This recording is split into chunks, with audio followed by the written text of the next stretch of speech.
Olá, amigo internauta, fã de MMA. Está começando mais uma edição do podcast Super Luta, sempre ao som da afinada banda australiana Jet. Eu sou o Lucas Carrano e ao meu lado, nessa edição, casa cheia aí no podcast Super Lutas. A gente vai ter a nossa equipe de sempre, com Bruno Ferreira e Eduardo Oliveira, da redação do Super Lutas, e um convidado muito especial dessa vez, o Alexandre Matos, do MMA Brasil, já foi nosso companheiro também no Super Lutas, vai participar também para comentar, como não poderia deixar de ser, o UFC 173, que teve a surpreendente derrota de Renan Barão para TJ Dillashaw. Barão perdendo depois de 9 anos. A maior invencibilidade vigente no UFC foi quebrada neste combate. Eu vou apresentar aqui o pessoal bem rapidamente, dar um oi para todo mundo, porque é claro, a gente quer falar e vocês querem ouvir sobre essa luta entre Barão e Dillashaw. Começando com você, Alexandre, muito prazer te receber no podcast Super Lutas, e já começo assim, querendo saber de você, como é que foi esse choque, ou se é que houve choque. Às vezes você estava aí no modo mãe de Ná, já estava sabendo mais ou menos o que ia acontecer. Como é que foi esse evento de sábado? Grande abraço, Ali. Grande abraço, Lucas. Grande abraço aí pro Eduardo, pro Bruno também. Um prazer enorme estar aqui com vocês. Muito bacana, eu já acompanho o trabalho do Super Luta já há muitos anos, já tive do lado de vocês também e continuo aqui ainda acompanhando. E olha, duvido que alguém não tenha se surpreendido. Acho que até o Uriah Faber e o Duane Ludwig se surpreenderam. Pelo menos eles podiam até acreditar na vitória, mas do jeito que foi, eu acho que ninguém esperava, sabe? Eu não esperava nem a vitória, muito menos do jeito que foi. A gente viu uma das grandes zebras da história do MMA. Palmas total para a atuação que o TJ Dillashaw teve, a atuação de mesh, e acabou, como você tinha falado, com a maior invencibilidade do UFC. É verdade. Ô Dudu, você também certamente acompanhou essa luta em todos os detalhes, já deve ter assistido assim umas 10 vezes depois que acabou, e a ficha já caiu pra você, porque a gente conversava aqui antes, você disse que pro Barão parece que ainda não caiu. E a sua ficha, Eduardo, já caiu? Um abraço, seja bem-vindo. Pois é, Lucas, um abraço pro Bruno. Alexandre, seja muito bem-vindo ao podcast Super Lutas. Bem, eu acho que a ficha pro Barão ainda não caiu. Pra mim, eu confesso que eu fiquei surpreendido com o modo que o TJ Dillashaw lutou durante quase 25 minutos. Muito rápido, surpreendeu o Barão, que parecia estar visivelmente atordoado na entrevista após o confronto, e foi uma luta que pegou todo mundo de surpresa. A gente tem bastante assunto para falar dessa luta, do evento em si, do Daniel Cormier, que vem voando na divisão de meio pesados. A gente tem muito para falar nessa edição. Beleza, e também para cumprimentar aqui o Bruno Ferreira. Na semana passada, antes da gente se despedir no podcast, eu disse a você, Bruno, te passar o dever de casa, assista esse evento com atenção, se prepare, vai nos mínimos detalhes. E aí, você se preparou assim como nunca, ou perdeu alguma coisa no meio do caminho por causa do choque pela derrota do Barão? Seja bem-vindo. Obrigado, Lucas. Um abraço pra você, um abraço pro Dudu, um abraço pro Alexandre, seja bem-vindo ao podcast. Eu fiquei meio chocado também, né? Eu acho que eu assisti esse evento com muita atenção e eu precisei assistir, acho que umas 4, 5 vezes a luta principal pra acreditar no que eu tinha visto, né? Pra ver se eu não tinha sido enganado pelos meus olhos, porque foi até como eu comentei pra você um pouco depois, né, da luta, naquela empolgação, eu até virei pra você e falei, não, que na minha opinião se trata da maior zebra da história do MMA, assim, não só pelo resultado surpreendente, mas também pela forma como a luta se desenvolveu. Então eu não tenho dúvidas de que quem assistiu o UFC 173 no último sábado presenciou um momento histórico. É verdade, é sobre esse momento histórico que a gente fala na volta do podcast Super Lutas.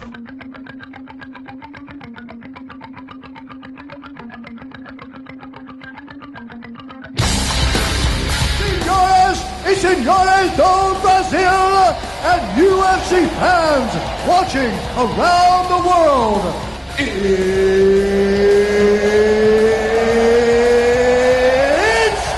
time! Stand there suffering, I need a minute to myself.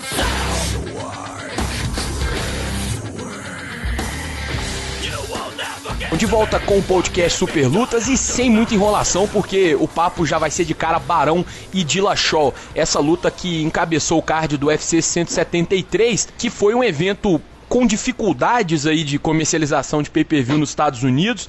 É um evento difícil porque a gente sabe que essas categorias mais leves não tem tanto apelo junto ao público. Agora, posso dizer, seguramente olhando do futuro é mais fácil, mas se arrependeu quem desmereceu esse card, porque foi um card muito bacana e fechado por uma luta, como o Bruno já havia dito antes da nossa pausa, histórica. Vou abrir aqui justamente com esse gancho deixado pelo Bruno da maior zebra. Quero saber a opinião do Alexandre. Primeiro, nosso convidado, sou um cara gentil, vou fazer cordialmente ceder a palavra primeiro a ele. Ô Alexandre, você concorda com o Bruno e considera que essa foi a maior zebra na história do MMA? Ou falta um pouco ainda, talvez tenha uma luta ou outra que tenha sido mais surpreendente do que essa derrota aí do Renan Barão? Olha, Lucas, essa questão de ser a maior zebra de todos os tempos é o assunto que mais tem batido na minha cabeça desde que a luta terminou. Na verdade, nem desde que a luta terminou, desde antes, porque chegou um certo momento ali que a gente via o desenrolar das ações, que a gente sabia que o Barão não ia mais conseguir virar, né, porque o negócio estava andando, estava começando a ficar muito complicado para ele. Quando bateu no corner, ele perguntou em que round tá, perguntou se ele ganhou o round. Eu falei, realmente ele tá em outra dimensão, ele não tá entendendo o que tá acontecendo, ele não vai conseguir virar essa luta. Então, desde aquele momento, eu comecei a me questionar se a gente estava vendo ali a maior zebra de todos os tempos.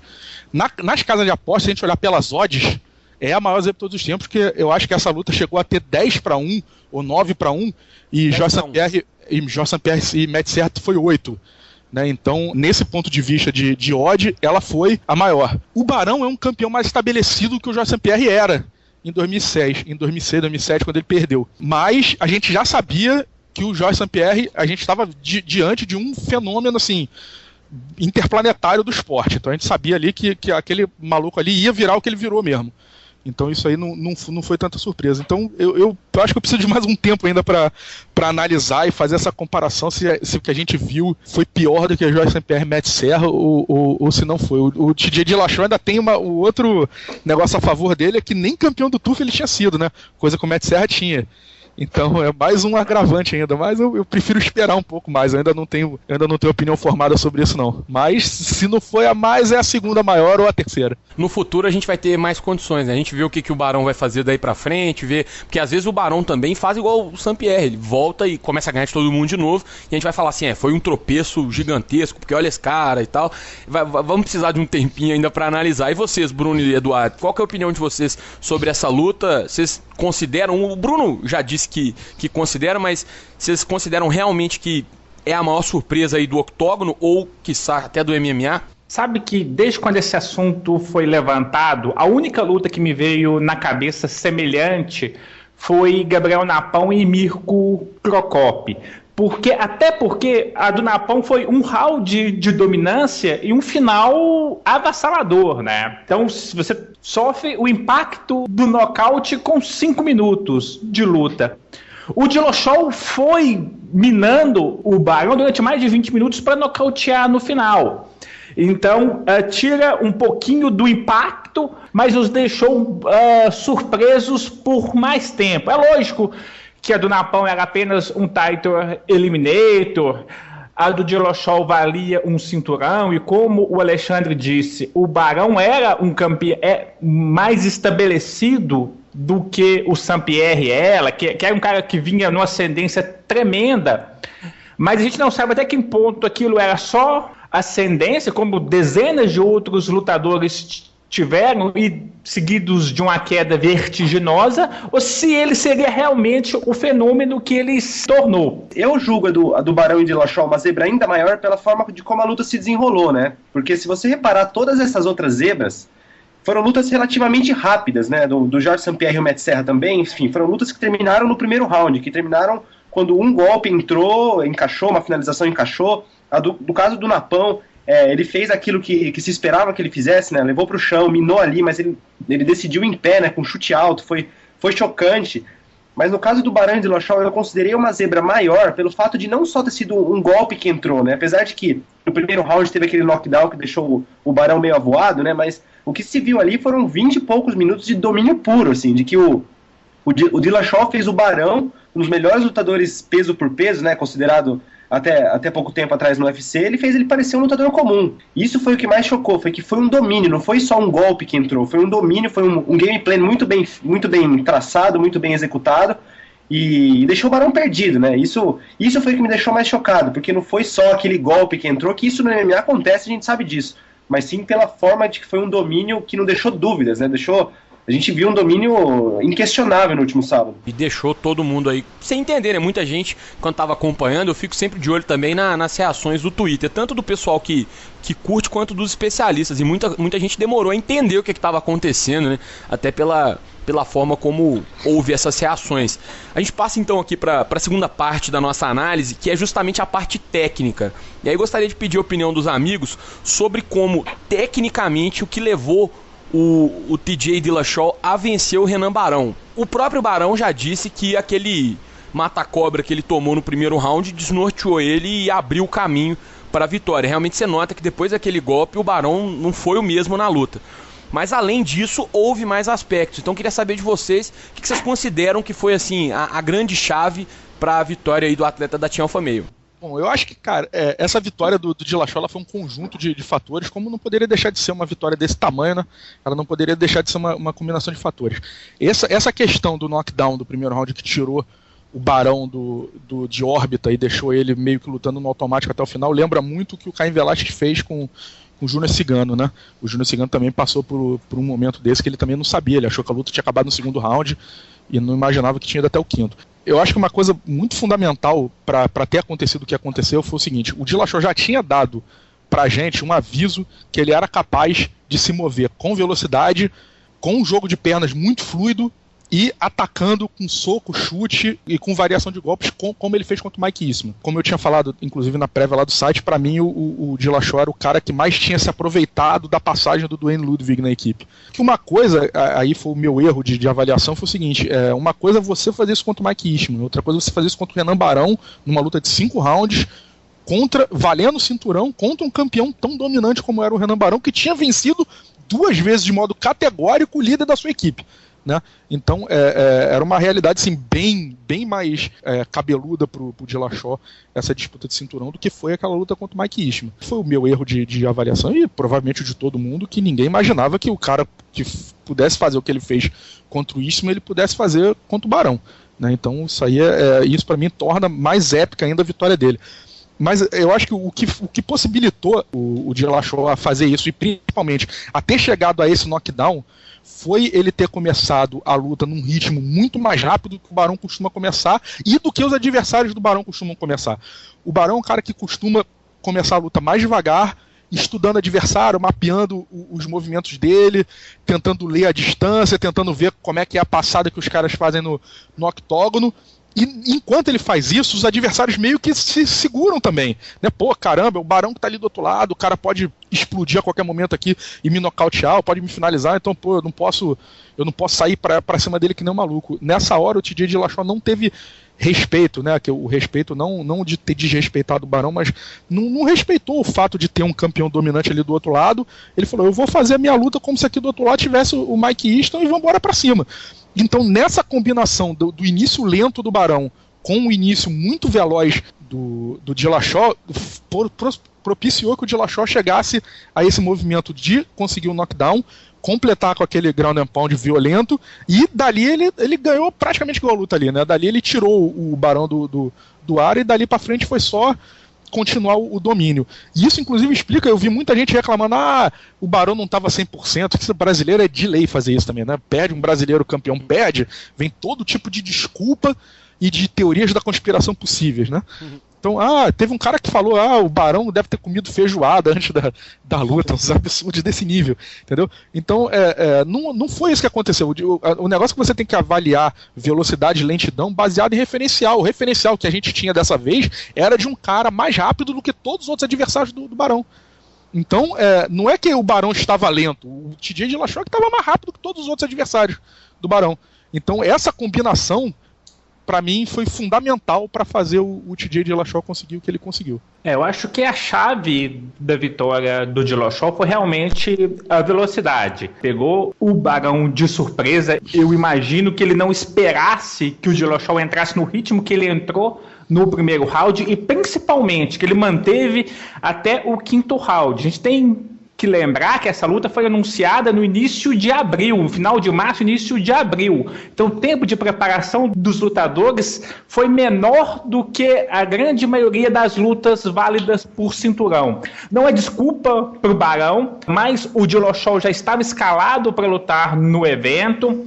Tá certo que seria uma luta de 3 rounds, então muda toda a preparação, porque o adversário é diferente, mas é um fator. Mas, apesar disso, eu vou na linha do que o Alexandre disse. Eu acho que o ponto principal para a vitória do americano foi a velocidade e o ritmo que ele conseguiu manter durante toda a luta. Ô Bruno, você havia comentado sobre a trocação no último podcast, que era uma das áreas em que o Barão leva vantagem, nitidamente ele levaria, pelo menos na prévia.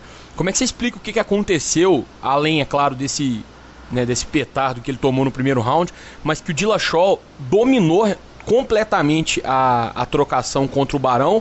Praticamente a gente não teve luta de solo, né? Então não serve muito de parâmetro, mas dominou a trocação e, curiosamente, até na longa distância, né? Ele conseguiu dominar até na longa o Barão. Como é que você avalia essa atuação do Dillashaw aí na luta em pé? Eu acho que há pouco acrescentado em relação ao que o Alexandre e o Dudu falaram. Foi perfeito o que eles falaram, porque a chave pro Dillashaw foi justamente velocidade, potência, né? Que a potência dos golpes dele era até maior do que o Barão estava acostumado a lidar, né? E variedade. A gente viu também que o Dillashaw atacou com chute, com soco, enfim, não deixou o Barão respirar em muitos momentos. E eu acho que a velocidade dele foi tão importante que, é claro, o Barão estava fora do ar depois do primeiro round, isso a gente pôde ver. Mas a velocidade do jogo de pernas dele era tão grande que mesmo que se o Barão quisesse quedar, como foi passado para o Barão, né, acho que foi no intervalo do terceiro para o quarto round, se eu não me engano, que o Dedé falou, Barão, vamos tentar levar essa luta para o chão. O Barão nem chegou a tentar, primeiro porque eu não sei nem se ele entendeu a orientação, né? Não, mas certamente ele não entendeu. Certamente ele não entendeu, mas mesmo que tivesse entendido, essa é uma missão muito difícil de botar o Dillashaw para baixo, não só por causa do wrestling defensivo do Dillashaw, que é muito bom, mas também pela velocidade, né? Que acho que só na movimentação o Dillashaw ia conseguir anular as tentativas de queda do Barão. Então, eu acho que, na minha opinião, foi um gameplay muito bem traçado e muito bem executado, né? E o Dillashaw tinha todos os atributos técnicos, né? Ou seja, ele era rápido para isso e tinha força para isso. E ele conseguiu fazer isso de uma maneira muito bem sucedida. Então, méritos totais para ele e não tem nem o que falar dessa atuação do Dillashaw. O que eu achei engraçado, inclusive, foi o fato do Barão ainda assim ter conseguido negar as 3 tentativas de queda do Dillashaw na luta. Ele não foi posto para baixo, ele passou a ser o primeiro lutador da história do UFC a negar as 20 primeiras tentativas de queda dos adversários, né? Ninguém nunca tinha chegado a 20 defesas sem ser derrubado, e o Barão foi a primeira vez, e mesmo em outra dimensão ele conseguiu derrubar, o que mostra que a escola da Nova União de Defesa de Queda realmente é de outro mundo. Isso aí que você falou é um detalhe interessante, viu, Alexandre? Porque para quem conhece a trocação do Barão, surpreendeu muito o fato dele simplesmente não fintar nenhum golpe. Ele chegava, mandava uma carta pro Dillashaw abria e falava, olha, vem jab direto, chute baixo. E o Dillashaw defendia tudo porque estava telegrafado. E, obviamente, eu não estou aqui falando isso para ridicularizar ou para criticar, mas era a situação que estava colocada. O Barão já estava lento por conta dos golpes que tinha tomado e por conta de toda a dificuldade que a luta já estava impondo para ele, e não estava conseguindo pensar direito. Então o cara, como ele cansou de falar, indo no piloto automático. Ele estava telegrafando os golpes, soltando tudo sem fintar e não encontrando efetividade. E ainda assim, mesmo nessa condição que já tinha impedido ele de fazer o que ele faz melhor, que é fintar e esconder os golpes, o cara ainda conseguiu defender 3 quedas. Uma delas com o Dillashaw abraçado com a perna dele, tentando jogar. Tava reunindo ótimas condições para conseguir quedar, e ainda assim o Barão conseguiu voltar pra grade, colar ali, segurar, não ser quedado. Isso aí foi realmente uma coisa que me impressionou bastante na luta. Foi bem lembrado nesse ponto da defesa de queda. O Barão superando aí o John Jones, que era o grande nome, né? Quando falava defesa de queda, todo mundo só lembrava do John Jones. Mas o Barão segue ainda invicto contra o pessoal que tenta levar ele ao chão. Não só ele, o Dillashaw também nunca foi quedado no UFC. O Dillashaw também tem 100% de aproveitamento. Sim, nas defesas de queda. O Dillashaw tem 100% de aproveitamento, mas ele não é tão visado que nem o Barão é. Sim. É porque ele é um wrestler. Então você não vai partir para um wrestler e derrubar um wrestler, né? Isso não é exatamente a tática mais inteligente. O Barão não. O Barão, todo mundo tenta derrubar ele e ninguém consegue. Então eu acho que o 100% do Barão, para mim, tem um peso mais forte do que o 100% do Dillashaw. Sim. Mas realmente cabe essa sua observação mesmo, nunca. Chris Weidman também nunca foi, alguns caras nunca foram. Depois a gente vai falar um pouquinho mais de queda, porque a luta entre Daniel Cormier e Dan Henderson teve um momento que foi quase... Se não tivesse acontecido TJ Dillashaw e Renan Barão da forma como foi, teria sido o momento mais surpreendente da noite pra mim. Mas vamos passar aqui adiante, ainda seguindo em Barão e Dillashaw, para falar um pouco sobre futuro, porque o impacto dessa derrota pode ser sentido aí pelo MMA brasileiro, né? O Brasil agora só tem um campeão. A gente até conversava aqui antes do podcast, em 2012 o Brasil chegou até 4. Eram simultaneamente Anderson Silva, Júnior Cigano, José Aldo e Renan Barão, que naquela época era campeão interino, mas tinha o cinturão aí do UFC. E hoje só José Aldo. E agora são 2 cenários aí se desenhando, né? O Zé Aldo defende seu título dia 2 de agosto em Los Angeles contra o Chad Mendes, uma revanche, mais uma vez Nova União e tinha Alpha Male, agora já com Martin Kampmann, né, depois da saída do Duane Bang Ludwig. O Brasil pode, nesse dia, perder todos os cinturões caso o Zé Aldo não conquiste. Aí seria uma situação que é inédita desde outubro de 2006, que o Brasil não fica sem nenhum campeão no UFC, algo raro. Em compensação, tem no dia 5 de julho o Lyoto contra o Weidman. Em novembro tem Fabrício Verdun contra Caim Velasquez. E, além disso, as 2 hipóteses aí para a disputa do Cinturão dos Galos envolvem brasileiros. Então o Brasil também pode recuperar os 4 títulos que chegou a ter algum dia. Queria saber a opinião de vocês sobre esse cenário. Como é que vocês veem o impacto desse resultado no futuro aí do MMA brasileiro? Eu tenho bastante medo, tá?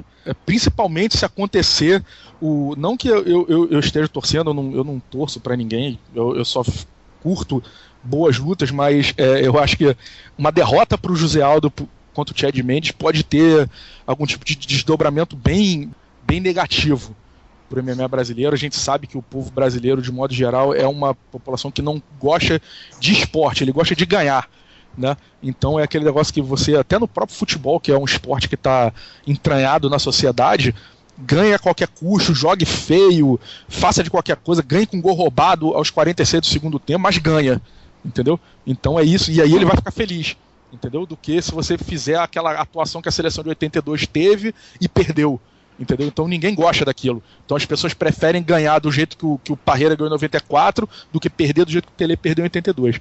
Então essa é a cultura brasileira. A cultura brasileira é ganha a qualquer custo.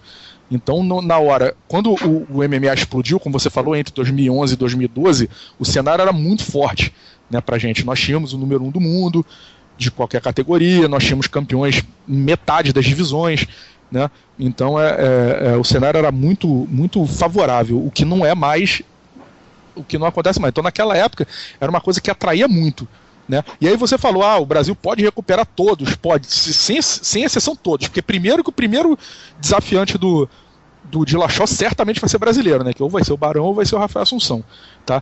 Eu acho que, não sei se a gente vai entrar nesse mérito, mas eu acho que vale a pena ser o Barão, mas eu acho que a gente até conversa sobre isso depois. Tem o Chris Weidman contra o Lyoto Machida, que pra mim é a maior possibilidade que o MMA brasileiro tem de recuperar um cinturão do UFC, se não for o Barão, o próximo adversário do Dillashaw, que para mim o Barão vai continuar sendo favorito na revanche, não 10-1, como foi a primeira vez, talvez 2-1, 1,5-1, mas vai ser o favorito ainda. Mas eu acho a possibilidade do Fabrício Verdun Gado Velasquez é quase a mesma dele Gado Fedor. Eu acho que um relâmpago não cai 2 vezes no mesmo lugar, mas sem querer menosprezar o Verdun, que é um cara que vive na condição de azarão e vive quebrando as bancas, né, por aí. Então não seria a primeira vez e talvez não seja a última que ele faça isso, mas eu acho bem pouco provável. E assim como eu também não acho tão provável assim a do Chad Mendes ganhar do Aldo, mas o Chad Mendes já deu calor no Aldo na primeira luta, né? Ele já deu aquele joguinho de wrestling colado, não sei o que lá, e hoje ele é um lutador muito melhor do que ele era, né? Se teve um cara que aprendeu e que colheu frutos com uma derrota, foi o Chad Mendes contra o Barão. Né, hoje ele é um lutador, outro cara, ele é outro nível de lutador. Não dá pra comparar aquele cara do UFC Rio 2 lá de janeiro de 2012 com esse cara de hoje. Então o Aldo tem que abrir muito o olho. Mas eu acho que essa derrota do Barão vai servir sim pra alerta da Nova União. Mas voltando aqui ao tema, eu tenho muito medo de acontecer o que aconteceu com o tênis pós-Guga, o que aconteceu com o boxe pós-Popó e até o que aconteceu com a Fórmula 1 pós-cena, mas a Fórmula 1 tá aí 20 anos que o cara morreu e o troço continua aí na TV aberta, mas não tem mais o mesmo impacto. Você não vê mais as pessoas dizendo, eu vou acordar 8 horas da manhã de domingo, né? Ela se mantém muito até hoje pela falta de concorrência nos horários que ela disputa, né? Que é o domingo 8, 9, 10 horas da manhã, ou de sábado para domingo 5 horas da manhã, entendeu? Que não tem nada passando. Então eu não sei se ela, de repente, se ela tivesse com concorrência mais forte, se a Globo já não tinha dado cabo dela, né? Mas eu tenho muito medo do que possa acontecer, sim, infelizmente. Eu vejo esse cenário com um pouco menos de preocupação, né? Porque na minha visão, eu acho que isso é uma coisa um pouco cíclica, né? O Brasil tinha 4 campeões há muito pouco tempo, agora tá com um só, mas eu acho que é assim, o mundo gira, sabe? Às vezes os americanos levam a melhor, como agora, os americanos estão com 7 cinturões de 8, né? Uma hora isso vai voltar pro brasileiro também, porque eu acho que no MMA existe o que é uma diferença em relação ao tênis, em relação ao boxe do Popó, que no MMA existe mais renovação, né? Por exemplo, o Vitor Belfort iria disputar o cinturão contra o Chris Weidman. Não foi ele, foi outro brasileiro. Antes, quem era o campeão? Era um outro brasileiro. Ou seja, na categoria dos médios, tem muito mais gente ali para tentar dar continuidade ao domínio que o Anderson Silva tinha. Com relação aos galos, a mesma coisa, né? O Rafael Assunção talvez não tenha esse apelo em relação ao público brasileiro, porque é um cara que mora fora, enfim, mas ainda assim é brasileiro e pode ser o próximo desafiante também. Nos pesados era o Cigano, agora é o Verdun, né? Antes o Pezão também estava por ali. Ou seja, existe um potencial de renovação muito maior. Então, eu acho que por hora, né, neste momento, não vejo com tanta preocupação assim.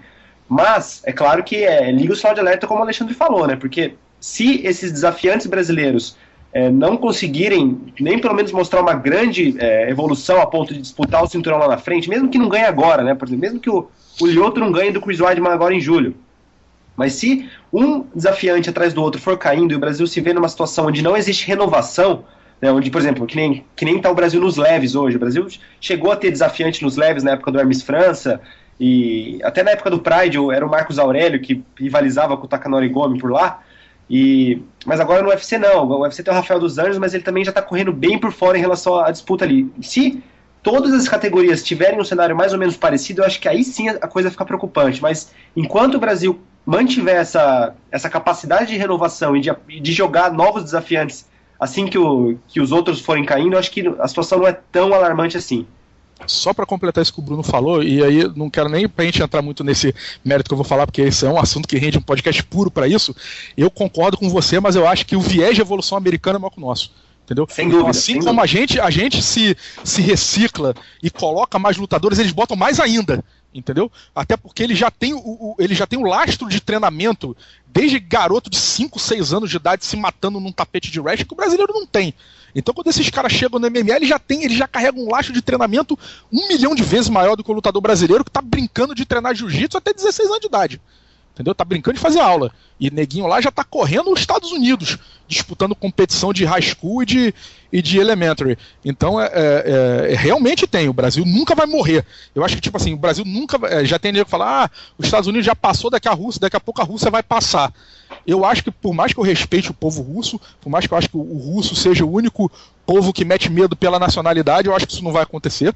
Eu acho que a luta está no DNA do brasileiro, então acho que a gente não vai deixar de ser o segundo lugar, mas eu acho que a distância americana não vai diminuir, não. Eu, pelo menos, para mim, eu tenho essa visão um pouco negativa agora. Eu acho que eu vou muito no que o Bruno e o Alexandre já falaram. O MMA hoje fica naquele dilema, fenômeno tênis ou fenômeno Fórmula 1. Eu acho que para a gente chegar próximo do que a Fórmula 1 ainda representa para a vida do brasileiro, é fundamental uma coisa, o TUF e junto a isso a Rede Globo. O TUF é fundamental para isso, sabe?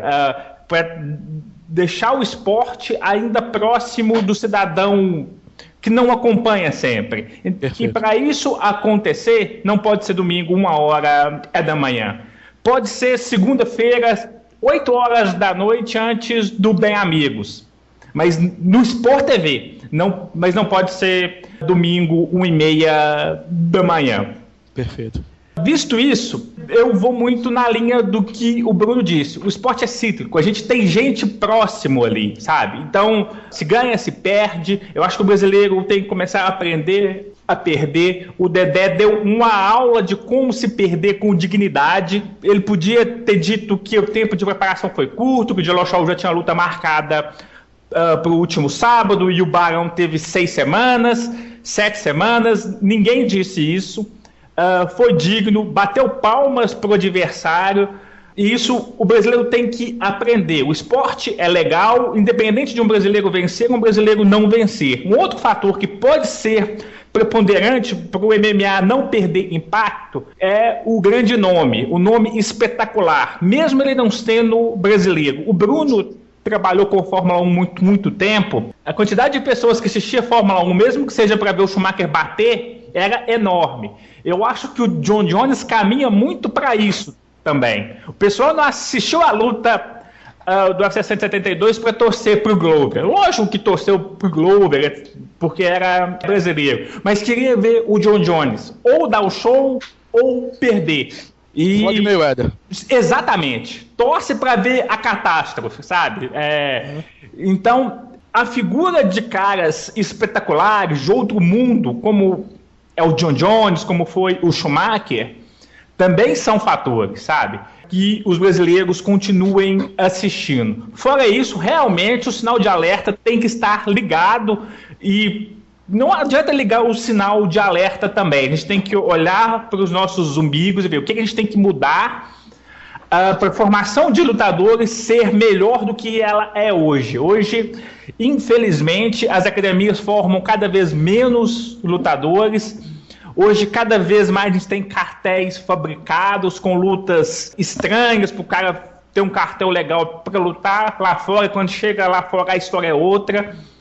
Eu acho que nessa edição do TUF já está melhor do que as últimas duas, que a gente ter realmente, numa grande oportunidade que o TUF representa para os lutadores, ter realmente atletas de qualidade. Eu acho que essa edição é a que você olha, você coça o queixo e pensa, tem top 10 daqui um ano. Nas últimas duas, por mais que o Jason seja um lutador bacana, um lutador que é bacana de se ver lutar, muita gente apostou no Serafiano, no Mutante, no Léo, na segunda edição, mas você não consegue olhar para esses caras e imaginar um top 10.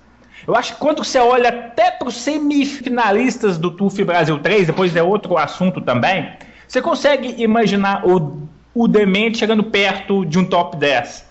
Você consegue imaginar o cara de sapato fazendo luta com qualquer meio pesado e até com qualquer pesado, sabe? Então, a gente tem que olhar um pouquinho para os nossos umbigos para tentar pescar os melhores talentos da modalidade e fazer com que eles cheguem ao UFC, que hoje é o maior palco do MMA. Uma coisa sobre isso que você disse, Dudu, o projeto do MMA brasileiro, e é quando eu digo projeto, não é um projeto escrito, foi produzido, alguém sentaram 8 pessoas ao redor de uma mesa e... Porque isso não existe, né? Não existe isso. Mas eu digo assim, um projeto é essa ideia que une né, no imaginário as pessoas. Então assim, o projeto do MMA brasileiro, ele perdeu muito quando o Anderson Silva perdeu, se você for pensar. Porque a chance que o Brasil tinha era de ter esse grande nome que traz todo mundo para assistir, que continua sendo, antes não deixou de ser, na opinião de muitos, o maior lutador de todos os tempos, embora já seja bem mais ameaçado pelo John Jones na visão, e por alguns até já ter sido superado, mas perdeu um pouco, porque ele viveu tempo suficiente no octógono para as pessoas verem ele ser humano. Então ele viveu isso, ele não chegou, muita gente não chegou a passar por isso, por N motivos. Teve gente que se aposentou antes, teve gente que infelizmente, como o Senna, acabou perdendo a vida antes, mas teve muita gente que não chegou a viver esse momento que o Anderson viveu, de perder 2 vezes. Ainda tem um fato, as 2 derrotas do Anderson, elas deixam margem para uma grande volta por cima. Eu não sei se vai acontecer. Se você me perguntar, até diria que é mais provável que não. Mas principalmente essa segunda, que houve um mérito enorme do Chris Weidman, mas a forma como acabou, ela abre margem até para um Chris Weidman e Anderson Silva 3 sem nenhum tipo de problema. O Dana White já disse que é louco para fazer essa luta. Então, ainda tem esse essa fagulha de esperança, mas essas duas derrotas, elas fizeram com que o Brasil e o brasileiro, e quando a gente fala de brasileiro, a gente tá falando de brasileiro médio, que é o cara que enche fileira, que vende anúncio, né? A empresa, ela quer pegar o máximo de pessoas. A gente tá falando do perfil médio da população. Ela perdeu essa chance de ter esse cara, que hoje a gente aponta o John Jones, aqui no quintal. E o Anderson era um cara muito pronto pra isso. Ele é um cara muito pronto. Quando você vê as entrevistas dele, quando você lê a biografia dele, quando você... tudo, você vê que ele é um cara muito pronto. Ele não era, ele foi um cara completamente trabalhado, mas ele se tornou uma figura muito pronta. Eu até estava escrevendo um texto para essa semana e comentei um assunto. Falei, olha, existem outros lutadores de MMA brasileiro que transcendem o esporte? Existem. Mas nenhum como o Anderson Silva. Ninguém vira pauta fora do MMA ou fora do esporte como o Anderson Silva fez, com a facilidade que ele faz. Porque se você chega pra sua avó e fala Anderson Silva, ela sabe quem é. Ela pode conhecer às vezes o Vanderlei, ela pode conhecer às vezes o Minotauro, porque fez a dança dos famosos, mas não necessariamente todas as pessoas vão conhecer a mesma figura. Um conhece o Sonnen, o outro conhece o John Jones e tal, mas todos, a ponto de você falar assim, Anderson Silva em qualquer lugar, e todo mundo ter a exata noção do que é e do que representa, não tem nenhum. Então, manchou um pouco essa figura que é importante, né? Muito esporte se assenta em cima desse tipo de figura. E, assim, pro UFC, pro projeto brasileiro, que eu tô dizendo, acho que seria importante ou uma volta por cima, ou então um processo aí de transformação de outra pessoa nesse lugar, para ocupar esse posto. Acho que isso aí é muito importante. Acho que o TUF também é fundamental, concordo, acho que é... E às vezes até na TV aberta num outro dia. Pode ser uma quinta à noite. Fica lá passando aqueles programas gravados lá, comprados de produtora. Passa o TUF, pô. Quinta, 10h30, 11 horas. Que é terça antes do Profissão Repórter. Tem buraco na grade, tem espaço. Não é questão, é falta de boa vontade, eu acho. Mas ele é importante também porque leva MMA. E não perder o espaço que foi conquistado. Porque à medida que uma derrota como a do Barão, por exemplo, não repercute tanto na imprensa não especializada como deveria, aí eu acho que é a hora que o sinal amarelo ele fica ligado, sabe? Mais do que o fato dele ter perdido, porque aí é a hora que você começa a ver que o espaço está diminuindo. Né? Não repercutiu tanto. É lógico que são situações diferentes, mas você vê quando o Anderson perdeu, quando o Cigano perdeu. Acho que o Cigano é um cara que está num nível assim muito parecido com o Barão na condição. Quando o Cigano perdeu, falou-se muito mais do que nessa derrota do Barão. Então nota-se que o espaço ele já está diminuindo. E aí, pra mim, é a hora que o sinal amarelo realmente ele tem que ser ligado e repensar realmente. Ver por aí o que vai ser feito, como que o pessoal vai proceder. Quem sabe até com um pouco de planejamento real, né? Não só esse projeto que eu citei, assim, que fortuito aí no plano das ideias. É verdade. Sobre o que você falou, rapidinho, só para fechar isso aí, o que você falou do espaço, realmente o Barão tem essa questão do Barão, do Cigano mesmo, você foi muito feliz nisso aí, mas agora a questão da gente se apoiar no Anderson é a idade do Anderson, né? Quando o Anderson virou esse fenômeno midiático que não é, pra mim, o mérito é muito mérito de quem estava por trás dele do que dele em si, né? Transformaram o Anderson numa figura midiática, porque o Anderson craque, ele já era craque há anos, entendeu? A vitória dele contra o Forrest Griffin, que pra mim deve ter sido, sei lá, a maior atuação individual da história do UFC, não teve nem um décimo da repercussão que tiveram outras vitórias dele, né? Que tiveram das vitórias a partir da vitória dele contra o Vitor Belfort, né? Então, ele já era mito, ele já era monstro, ele já era gênio, ele já era isso já há um tempo e ninguém sabia, né? Então eu acho que não é mérito dele, ele tem o mérito dele, mas o mérito dele é muito pequeno. Eu acho que o mérito de ter transformado o Anderson nessa figura midiática é de quem o transformou nessa figura midiática, não foi ele que se transformou numa figura midiática, e quando transformaram ele numa figura midiática, ele já estava com 36 para 37 anos. Então você já sabia que era uma figura midiática e não ia durar muito. Então ninguém já tinha que ter prestado atenção. Falou, meu irmão, vambora botar esse cara aqui, mas vai ter que arrumar outro, porque daqui a pouco esse cara vai parar. Na pior das hipóteses, se ele não perdesse do Chris Weidman, ele ia parar, entendeu? Então, se ele ganhasse do Chris Weidman no UFC 162, de repente acho que ele tinha se aposentado, entendeu? ó, já ganhei todo mundo, agora não tem mais nada, não. Aí, pô, ele perdeu, não, peraí que agora eu tenho que recuperar, perdeu de novo, entendeu? Ah, não, pô, perdi numa fratura, vou voltar, entendeu? Então sempre tem aquele negócio de vou voltar 40 anos, entendeu? Depois de um ano parado, com um chumbo na perna, sei lá como é que ele vai voltar, entendeu? Então, eu acho que as pessoas já tinham que ter se ligado, porque ele já não tinha mais idade pra ser aposta como o José Aldo e o Renan Barão têm, entendeu?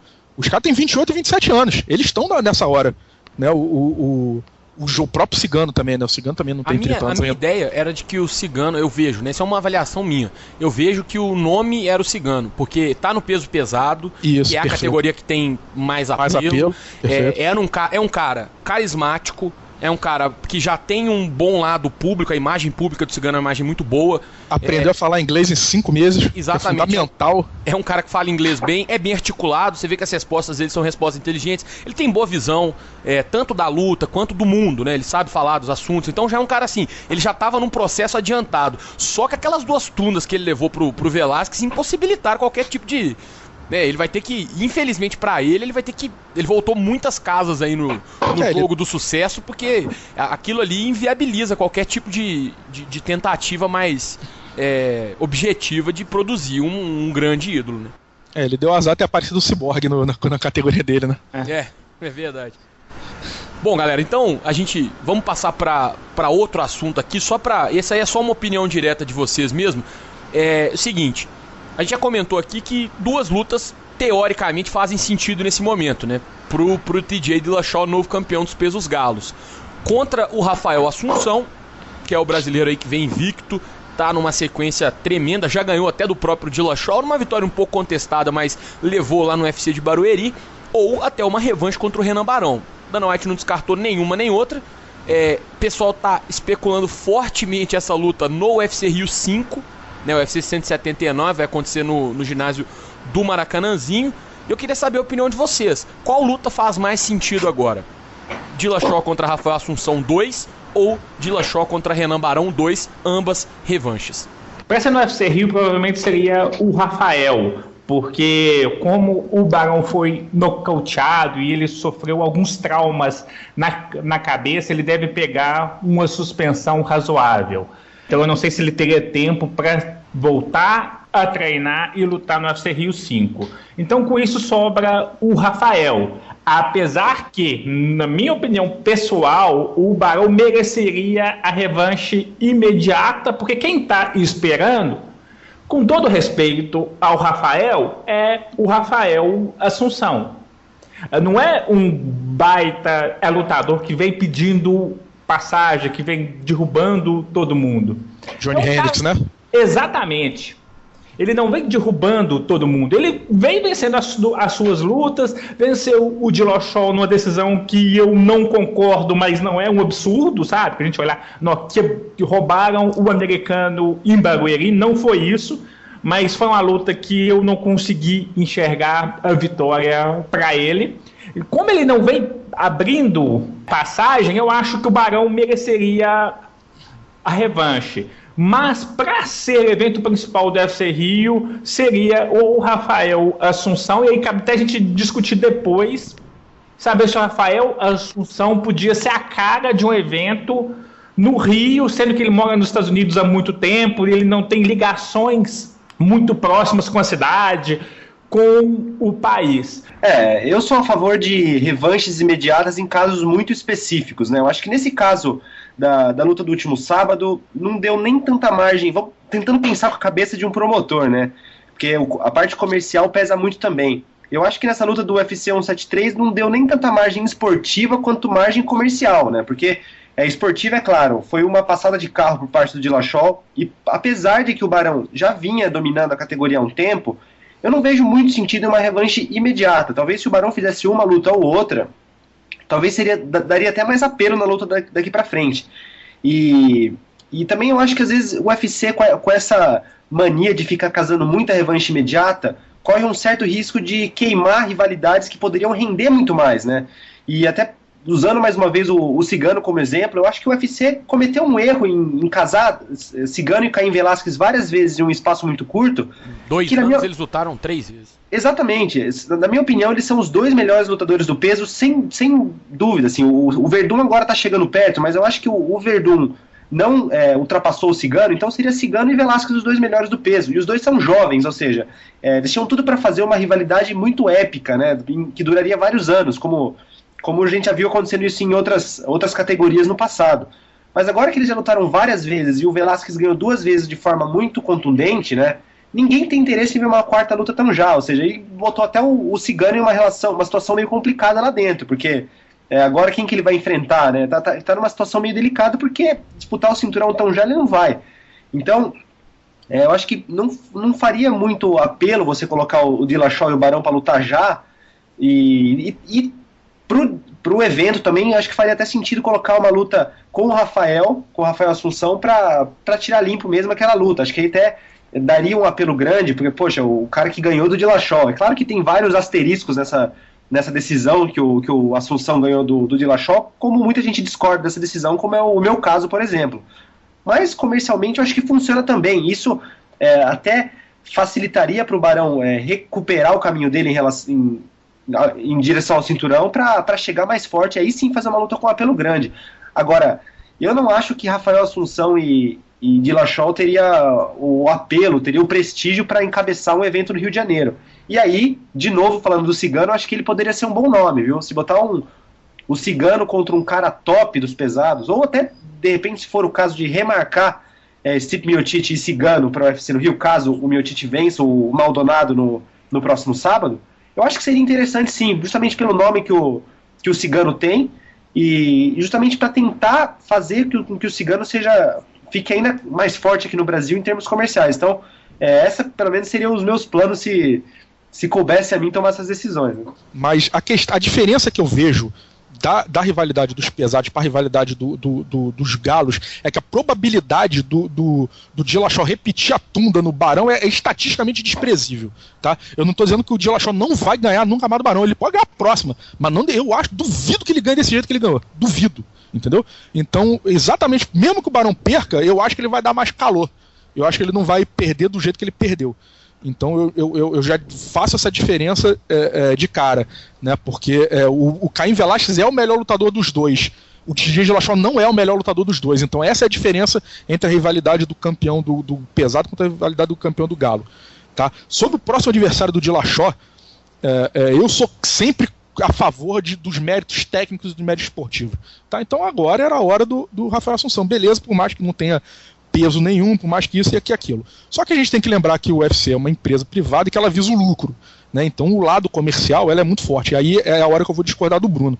Eu acho que o lado comercial é importante o Barão pelo seguinte, o UFC ele não apostou na categoria dos galos, ele apostou em todas as categorias que ele puxou do EC, o galo, o pena e depois a mosca que não tinha no EC, mas que ele criou.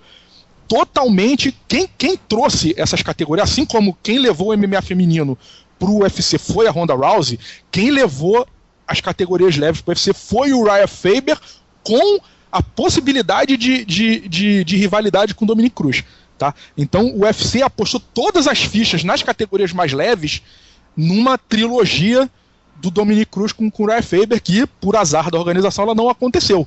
E é isso que sustenta, isso é uma das coisas que, né, ou você tem um campeão tipo Floyd Mayweather, John Jones, aquele cara que você quer ver perder, ou você quer ver ganhar, seja lá, ame ou odeio, mas você quer ver, ou você precisa de uma rivalidade muito forte, com um cara muito popular envolvido, né? Então, pra mim, o Urijah Faber, principalmente somado com a rivalidade dele com o Dominick Cruz, que era o campeão, virou o campeão dominante, pra mim, isso foi o motivo principal que fez o UFC apostar nessas categorias mais baixas, tá? E ele perdeu. O UFC perdeu essa rivalidade pela contusão do Dominick Cruz, que já vai completar em outubro 3 anos que ele não luta, e pelo Faber não ganhar do Barão, né? O Faber ele ficou meio que na situação do Júnior Cigano, ele passa o carro em todo mundo da categoria, quando ele chega no Barão ele perde. Entendeu? Então, hoje ele tem tanta chance de casar uma terceira luta contra o Barão, contra o Cigano de casar uma quarta com o Velasquez. Então, o que o UFC precisava? O UFC precisava promover essa categoria.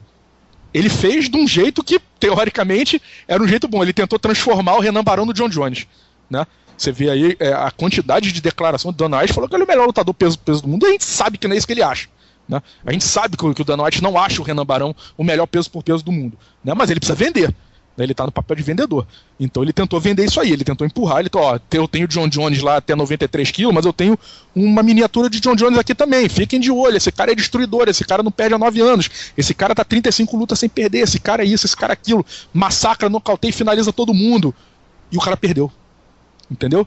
E aí o que acontece? Por que essa categoria, quando caiu a rivalidade do Dominick Cruz e do Faber, por que essa categoria não conseguia vender? Porque o Barão não tinha adversário. Que o Barão atropelava todo mundo. O cara, Michael McDonald é o cara. Pô, foi o cara por 5 minutos. Entendeu? Ele foi o cara, pô, se esse cara era o cara por 5 minutos, pô, esquece, não dá. Entendeu? Não, vai ser o Faber. O Faber agora tá renovado, o Faber vai vindo, o Enio Ludwig vai preparar ele. Pô, não durou 3 minutos. Entendeu? Então é difícil você promover uma categoria dessa. Agora o Renan Barão tem adversário. O Renan Barão agora tem um rival. Foi totalmente sem querer. O UFC não estava esperando isso. Entendeu? O UFC estava esperando o Dominick Cruz voltar, o UFC estava esperando o Uriah Faber se reinventar, o UFC estava esperando qualquer coisa, menos o TJ Dillashaw virar o rival. E ele virou. Né? Hoje você pode dizer que o Renan Barão tem um rival. Por isso que eu acho que eu não duvido nada que a próxima luta do Barão seja, do Dillashaw, seja uma revanche imediata com o Dillashaw, vendendo tipo assim, que do mesmo jeito que venderam o UFC 168. Do mesmo jeito que venderam, o meu campeão dominante tomou um nocautão do Chris Weidman. Só que ele é campeão dominante a ponto de querer voltar e de tirar. Entendeu? Então eu vejo possibilidade do UFC vender uma revanche imediata agora, que nem vendeu o UFC 168. Obviamente não vai vender 1 milhão de pacotes, porque não se trata de uma categoria mais pesada, não se trata de Anderson Silva, etc. Mas eu acho que hoje é o único modo, hoje, no momento, de você promover essa categoria. O único, não há outro. Entendeu? TJ Dillashaw contra Rafael Assunção, com todo respeito aos dois, é mais uma luta, tá? Da categoria. Renan Barão contra qualquer outro é mais uma luta dessa categoria. E o Renan Barão, o cara que ficou 9 anos sem perder, contra o cara que passou o carro nele, é a luta da categoria.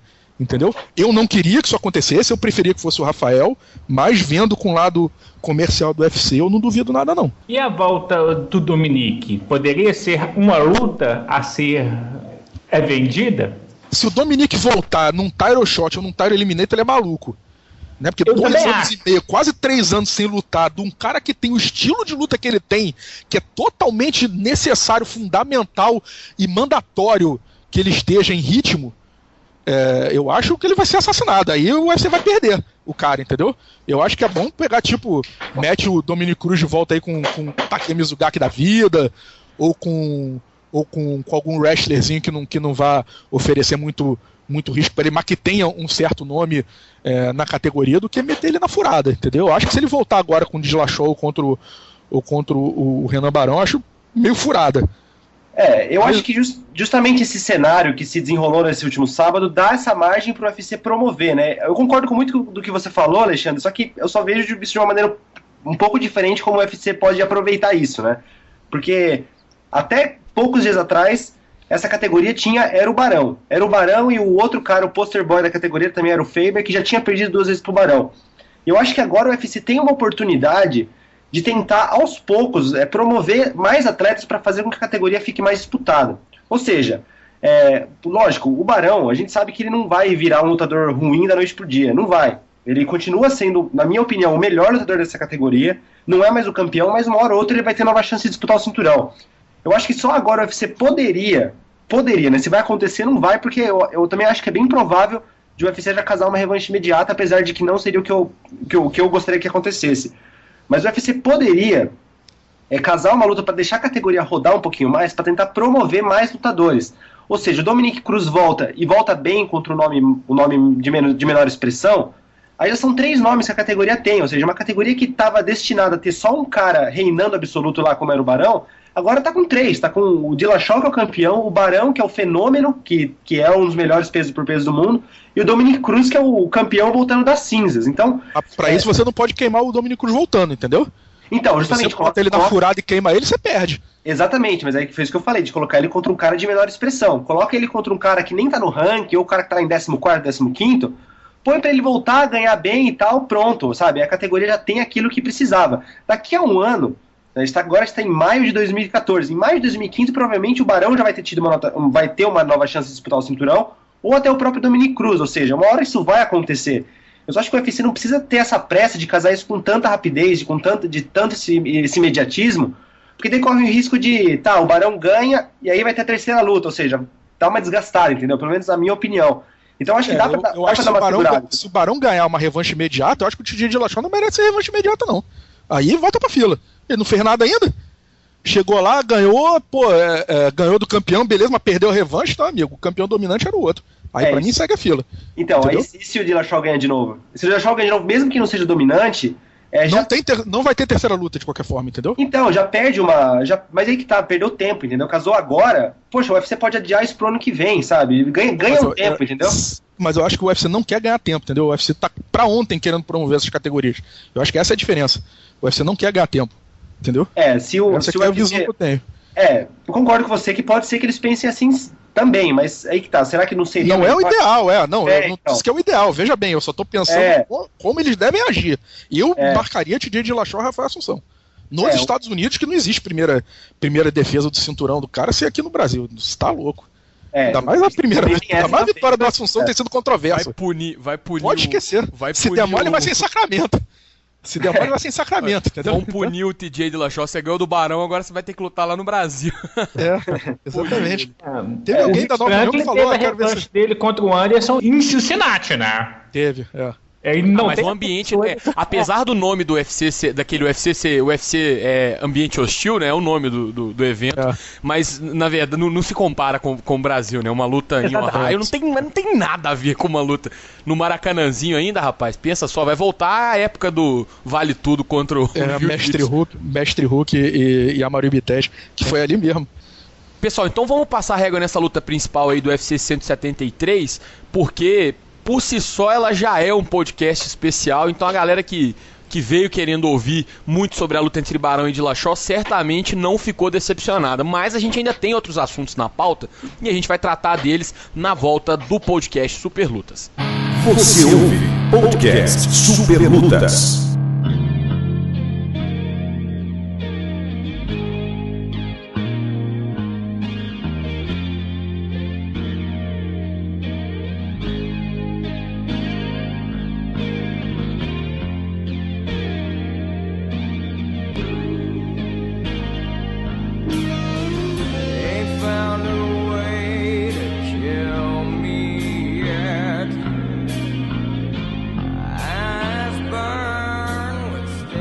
Ok, de volta então com o podcast Super Lutas e o nosso primeiro assunto aí, passada a tormenta Renan Barão e TJ Dillashaw, né, que tomou conta do podcast, é a luta entre Daniel Cormier e Dan Henderson. Essa luta entre dois top contenders aí da categoria até 93 quilos. O Rendo, depois de uma vitória, né, perdeu 3, ganhou uma, mas já estava bem credenciado e só aceitou inclusive esse combate porque sabia que se vencesse o DC já era o próximo desafiante ao John Jones depois do Alexander Gustafsson. E a primeira pergunta aqui da nossa pauta eu vou direcionar ela especialmente ao Alexandre, porque ele é um grande amante da luta olímpica e eu acompanho inclusive como referência, né? Sempre estou ali nas redes sociais e também no MMA Brasil acompanhando os posts sobre o wrestling, porque é um cara que tem uma autoridade tremenda para falar do assunto. Então, o Alexandre, essa luta entre o Cormier e o Henderson, ela suscitou aí uma rivalidade antiga, né? O pessoal do freestyle contra a greco-romana, quem tem mais efetividade, e botou frente a frente dois caras que são wrestlers olímpicos.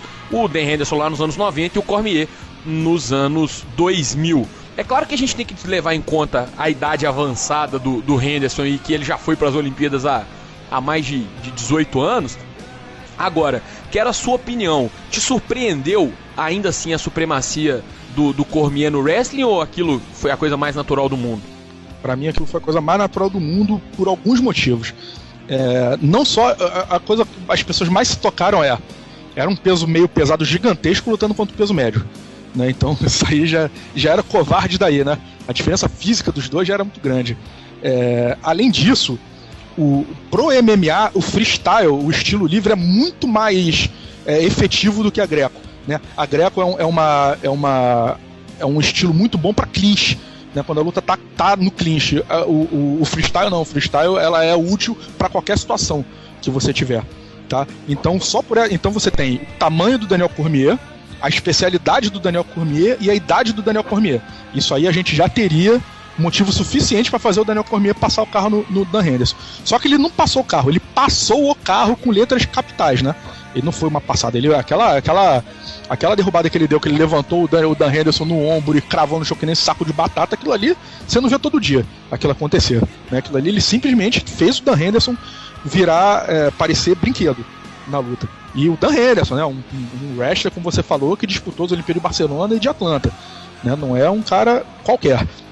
A parada é o seguinte, eu acho o Daniel Cormier o melhor wrestler do MMA em qualquer categoria, em qualquer evento, em qualquer situação do mundo hoje, tá? E isso eu tô colocando Yoel Romero, que tem muito mais título que ele, né? Yoel Romero tem medalha de olímpica, tem medalha de campeonato mundial, tem medalha de Copa do Mundo, o cara ganhou medalha em todos os tipos de competição da fila que você imaginar.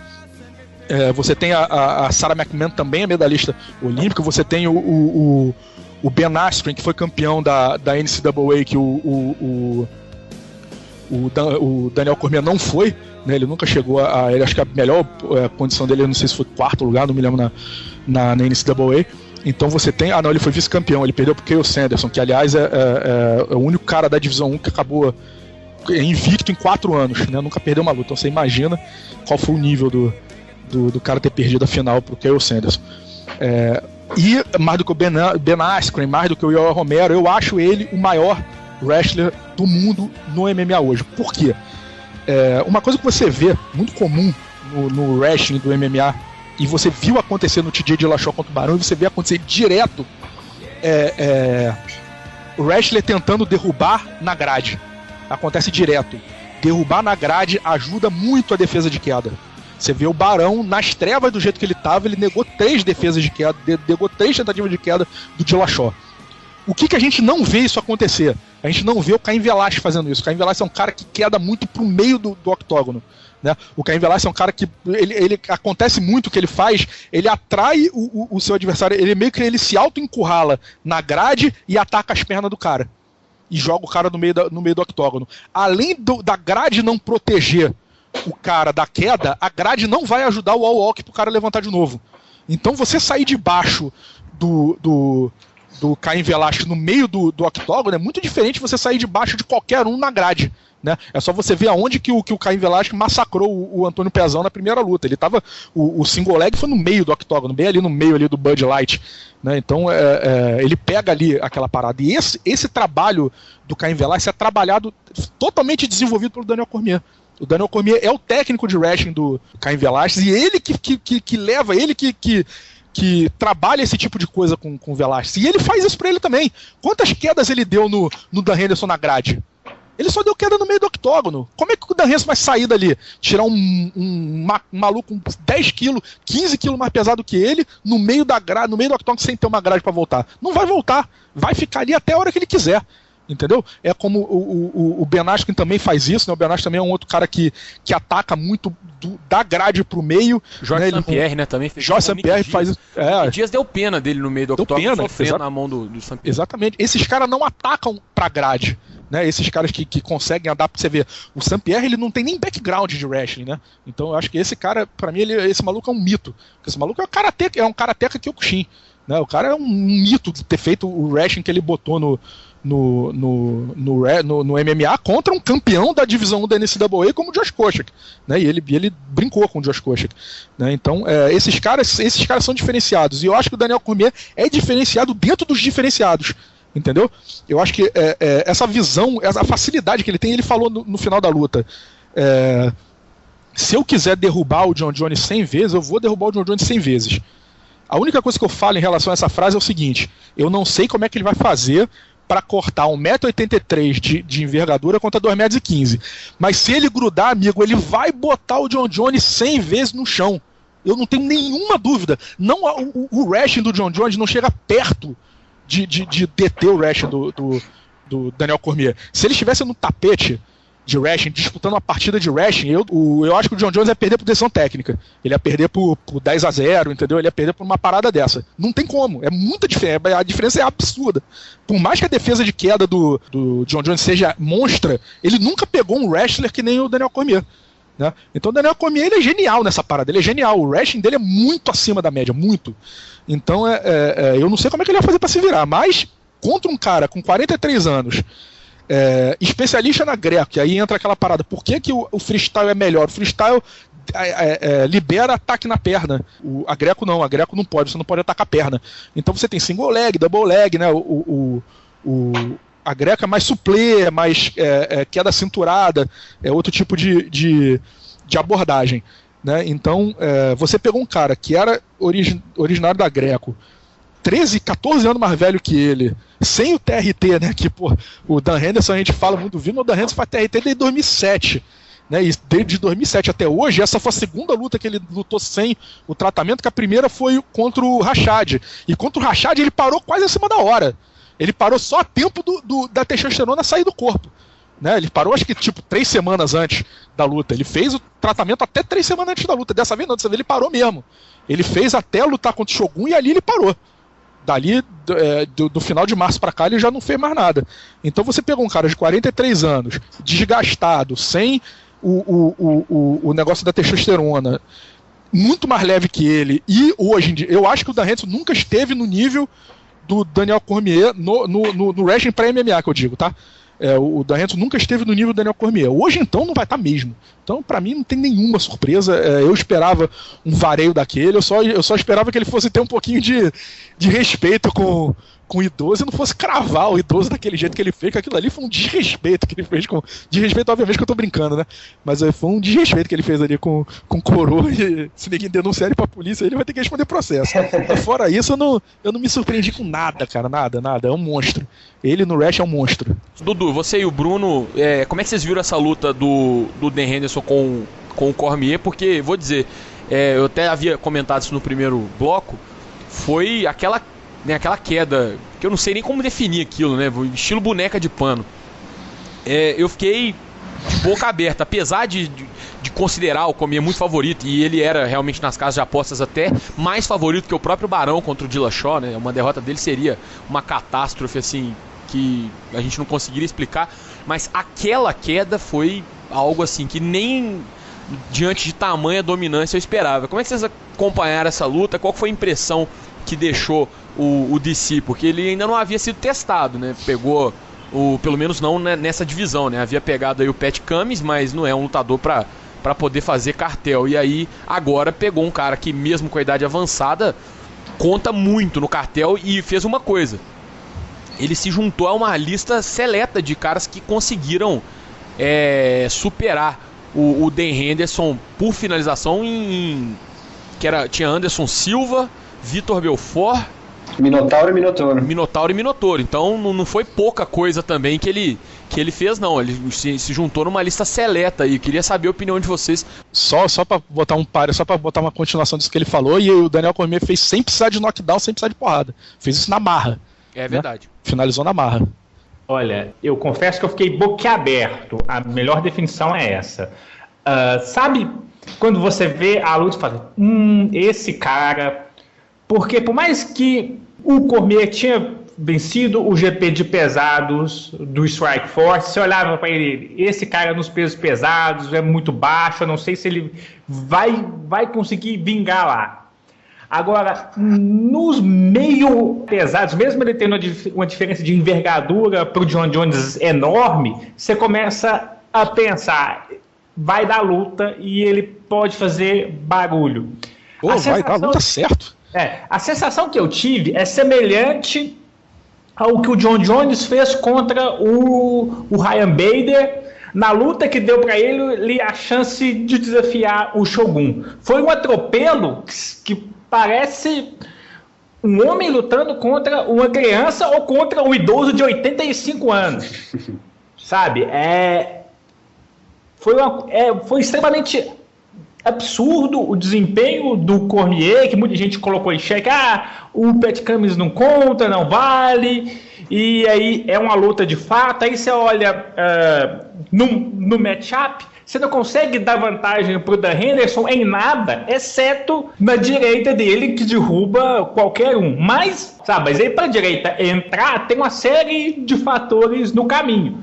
Perfeitamente. E o Cormier não correu nem o risco em nenhum momento. Em nenhum momento o Henderson conseguiu engatilhar a 8-Bomb, que ficou mundialmente conhecida em dezenas de rostos no mundo do MMA. Então, o desempenho do Cormier é de você olhar e pensar, a divisão de meio pesados, que até a gente parece para pensar 6 meses atrás, ou um pouco mais do que isso, fala, não tem adversário para o John Jones mais, você já começa a olhar.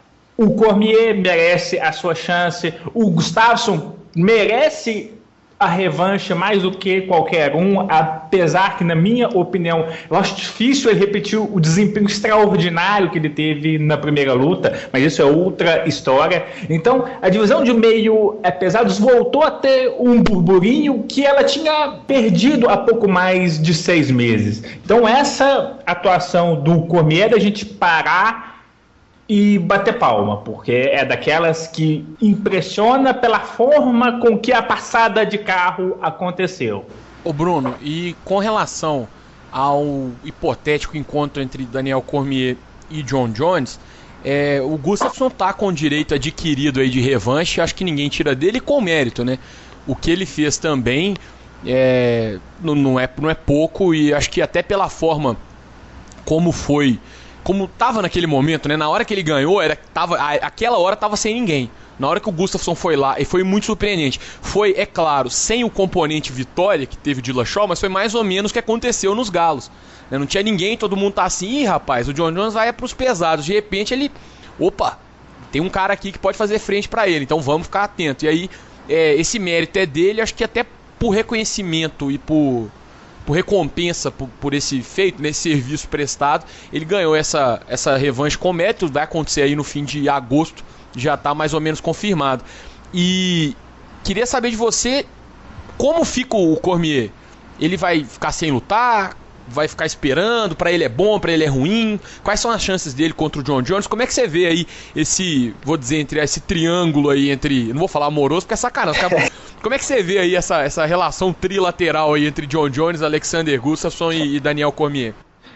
Vamos por partes, né? Eu acho que o Cormier ele teria condições de fazer mais uma luta, porque eu acho que pela idade que ele tem e justamente por ele ser novo na categoria, eu acho que seria interessante que ele mantivesse um ritmo de competição, né? Seria até interessante para ele mesmo. Como a luta do John Jones e do Gustafsson pode acontecer, né? Ela está praticamente confirmada, né? No final de agosto, e pode acontecer o que aconteceu na última luta, ou seja, eu também acho que é improvável, mas o John Jones naquela ocasião saiu todo arrebentado e demorou muito para poder voltar a lutar, né? Ele só voltou em abril, ou seja, foram, 6, 7 meses depois. E então, talvez para o Cormier seria mais interessante ele fazer mais um combate mais ou menos nessa fase, assim, em agosto, setembro, né? Só que daí fica aquela história, como é que vai ficar o UFC nisso? Porque você vai colocar ele contra quem? Porque em termos de adversário fica meio complicado mesmo, porque a categoria tá nesse trio mesmo e tá rodando em torno disso. O Rashad, que era o original do UFC. Então, mas fica nessa. Mas quando que ele consegue voltar, quando que ele vai poder voltar a ritmo de competição, né? Eu acho que seria um adversário muito bom mesmo, né, pro Cormier, mas eu fico nessa dúvida com relação ao adversário, se ele vai estar em condições, né? Se o Phil Davis tivesse ganho do Anthony Johnson, eu acho que seria ele, mas o Phil Davis a gente sabe que toda vez que ele chega perto ele some. Tem o Anthony Johnson que pegou chegando na divisão de meio pesados, e como ele é um cara que a gente dificilmente espera que ele possa ser um contender, eu acho que ele no papel de escada pro Cormier seria uma boa luta, vendável e que não ofereceria riscos pro Cormier, assim. Mas aí desmarca a luta do Anthony Johnson com o Minotauro? Cara, posso fazer uma brincadeira com fundo de verdade, com fundaço de verdade? Claro. Se eu fosse o John Jones, eu forçava pra essa luta do UFC 177 ser com o Cormier. Eu não dava mais um ano pra ele evoluir, não, amigo. Eu também. Eu pegava agora logo, velho. Porque daqui a um ano o negócio vai ficar ruim. O tempo é cruel, e é exatamente. Você lembra? Isso deve ter a parada é que o Cormier tem 35 anos, né? Então também tem essa coisa. Ano que vem ele vai ter 36, aí tudo bem. Mas, ele não tem nem sinal que a idade tá fazendo efeito nele, né? Ele tem um cara que nem o Anderson Silva. O Anderson lutava com 38 e ninguém acreditava que ele tinha 38. E o que mais me assusta no caso do Cormier é que todas as lutas dele contra grandes nomes, seja no Strikeforce, seja já no UFC, né? Que ele fez as lutas contra o Frank Mir, o Roy Nelson e agora o Dan Henderson, é que parece que Josh Barnett também. Isso, o Josh Barnett também, o Pezão, enfim. Parece que todas essas vitórias que ele conquistou, parece que ele lutou, não exigiram o máximo dele, né? Você tinha dito que o Dan Henderson não tinha dado nenhum minuto de sufoco pra ele, não foi? Você falou isso na vez anterior. Na verdade, ninguém deu nenhum minuto de sufoco pra ele, luta nenhuma, em round nenhum, em momento algum. Esse cara já pegou 3 ex-campeões do UFC, um do Pride e um do Strike Force, e ninguém fez nada com ele, nada. O cara simplesmente fez o que quis com todos. Não? E o que mais assusta é que a gente não sabe onde ele pode chegar, né? Mas é realmente isso, né? Ele tá em evolução, ele tá se encontrando mais, tá deixando o jogo dele cada vez mais afiado, se encontrou na categoria de peso, ou seja, onde esse cara vai chegar, né? Então... O cara com aquele físico dele, com a facilidade que ele tem de chutar alto, eu acho isso assombroso. Ele tem adversários altos, né? Adversários altos, o cara consegue chutar a cabeça de nego alto, mesmo com... Agora ele não tem mais a barriga que ele tinha antes com peso pesado, mas o kickboxing dele é muito bom também. Exatamente. Eu acho que né? ele não vai sair na mão com o John Jones, porque ele não é maluco, mas ele tem jogo sim, que o Eduardo falou, dá muito jogo, amigo. Essa luta com o Dan Henderson pelo menos me respondeu muitas coisas, porque é um corte de peso que o Cormier teve que passar e tal. A luta dele contra o Patrick Cummins foi muito rápida e não deu pra ter muita ideia de como é que seria em longo tempo, né? Ele tava no terceiro round, estava lá com o gás em dia, brincou, levantava o Dan Henderson quando queria. Então é um cara muito a se ficar de olho, viu? E acho que se tem alguém pra ganhar do John Jones nessa categoria é ele. Eu acho que a única forma de que o John Jones tem de anular o Cormier no jogo de quedas dele é a distância. Manter distância. Só. Porque se deixar grudar, se deixar grudar, vai parar no chão, filho. Não vai sair. Parar no chão, Agora, sair do chão a história é outra, né? A gente nunca viu o John Jones fazendo guarda, né? Então, assim. Eu acho que se grampear, o John Jones vira boneco de pano. Eu acho que ele mesmo sabe disso. Então, a gente vai ver o John Jones trabalhando muito nessa questão de controlar melhor a distância. Ele sabe já controlar muito bem a envergadura que ele tem, mas eu acho que ele vai dar uma ênfase muito maior nisso, porque ele sabe que se o Cormier encurtou a distância, meu amigo, já era. É bacana dizer, o Alexandre comentou no Twitter, acho que logo após a luta dele no sábado, que o pessoal que foi para as Olimpíadas, junto com o Cormier, são todos invictos no MMA. 2008, isso. Henry Cejudo, Ben Askren, Daniel Cormier e Steve Mocco. Essa aqui é a lista. Pessoal, vamos passar para o último assunto da pauta aqui, que é o TUF Brasil 3. Eu queria saber a opinião de vocês sobre as finais do evento. As finais foram definidas, né? No peso médio a gente vai ter o Arley Alves contra Márcio Lioto, e nos pesos pesados, Vitor Miranda contra Antônio Cara de Sapato, que pode até não ganhar o TUF, mas pelo menos o apelido mais legal ele já ganhou, né? Eu imagino ganhou do Demente? Ganhou. Sabe por quê? Porque eu imagino o Bruce Buffer falando Antônio Shoeface. Não, mas ele não vai traduzir, ele vai falar Cara de Sapato.